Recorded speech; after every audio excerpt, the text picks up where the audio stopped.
Bonjour à tous, heureuse de vous retrouver dans ce nouvel épisode sur la chaîne YouTube Tony et Léon. Aujourd'hui, nous allons parler des épillets.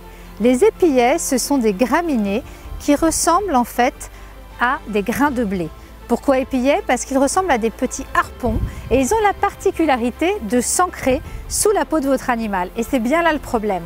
Les chiens, les chats qui ont tendance à bien aimer aller se promener dans la campagne ou aussi même sur les pelouses, on peut en retrouver, voire dans les dunes sablonneuses, en bord de mer ou en montagne, peuvent avoir des épillets qui vont se fixer à leur pelage. Et plus les poils sont longs, plus ils vont se fixer. Et c'est en se léchant que ces épillets vont aller s'incruster sous la peau. Et c'est là que les problèmes surviennent. Alors, à quel niveau de la peau de votre animal les épillets vont-ils surtout se fixer? Quelles sont les zones à contrôler? Et qu'est-ce qu'il faut faire quand on voit un épillet? On en parle tout de suite. Suivez-moi.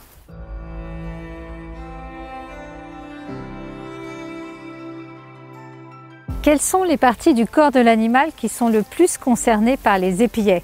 On pourrait se dire que toutes les parties du corps finalement sont concernées, mais il y en a certaines plus particulièrement où les épillets peuvent s'accrocher plus facilement.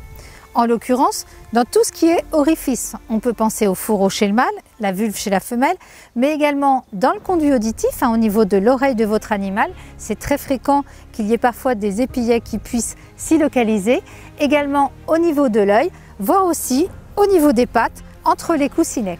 Si l'épillet se coince au niveau de l'oreille et s'enfonce au fond du conduit auditif, il peut être à l'origine d'une otite et il faut le faire retirer rapidement par le vétérinaire. Alors les signes d'otite, je vous invite à revoir notre épisode justement sur la chaîne YouTube Tony et Léon sur les otites. Ça se manifeste comment? C'est une tête qui est souvent penchée, le conduit auditif de l'animal est rouge et inflammé et en cas de surinfection bactérienne, il peut y avoir un liquide purulent qui coule au niveau de l'oreille. Alors quels sont les signes qui doivent nous alerter? Il faut absolument faire attention quand on a un animal qui se met à boiter, c'est qu'il a quelque chose qui lui fait mal sous la patte ou au niveau de la patte, qui peut peut-être être infecté. Il faut aussi faire attention s'il se lèche beaucoup au niveau justement de l'avant de la patte, s'il y a également au niveau de la vulve chez la femelle ou du fourreau chez le mâle, s'il se lèche de manière anormale. Et puis parfois il peut y avoir des signes d'otite où il a une tête qui est penchée, voire des signes de conjonctivite quand l'œil est atteint. Alors que peut-on faire quand il y a un épillet chez son animal?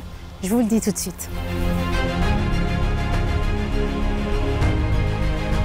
On vient de voir les zones où pouvaient se localiser les épillets et surtout les signes qui doivent nous alerter. Pensez toujours, oreille penchée, potentiellement une otite, ça peut être un épillet en cause, surtout si on est au printemps ou à l'été.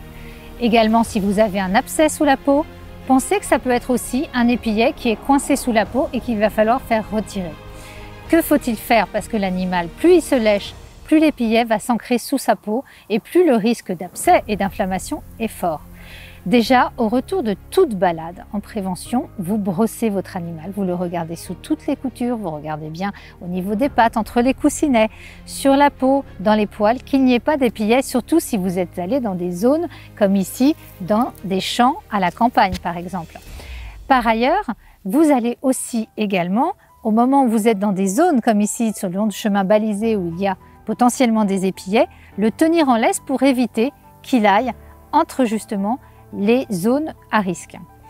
Ensuite, si jamais votre animal a un épillet, dans ce cas, il faut consulter votre vétérinaire si jamais vous n'arrivez pas à le retirer avec une pince à épiler.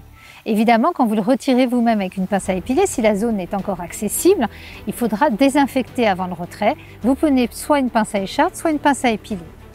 Par contre, si vraiment il est ancré profondément sous la peau, si la zone est très abcédée, très rouge, que vous voyez que votre animal souffre, ou alors que c'est au fond de l'oreille et que là le vétérinaire va devoir intervenir en inspectant l'oreille avec un otoscope et en allant le retirer avec une pince spéciale, voire parfois une pince chirurgicale, consultez-le rapidement et sans tarder parce que les signes peuvent se dégrader assez vite. Normalement, un épillet peut se retirer sans anesthésie, mais quand il est profondément ancré, une anesthésie peut être nécessaire. Alors, quand on est au printemps ou en été, qu'on se balade avec son animal, que ce soit à la campagne, que ce soit en montagne, que ce soit dans des zones où potentiellement il y a ces graminées, souvenez-vous de cet épisode, faites attention, inspectez votre animal au retour de balade. Alors si vous avez déjà rencontré un problème lié aux épillets chez votre chien ou chez votre chat, n'hésitez pas à nous faire part de vos expériences en commentaire. Surtout, continuez à nous suivre sur la chaîne YouTube de Tony et Léon, animée par des vétérinaires. N'hésitez pas à liker et partager l'épisode si vous pensez qu'il vous a été utile. Et à très bientôt pour un nouvel épisode. Au revoir.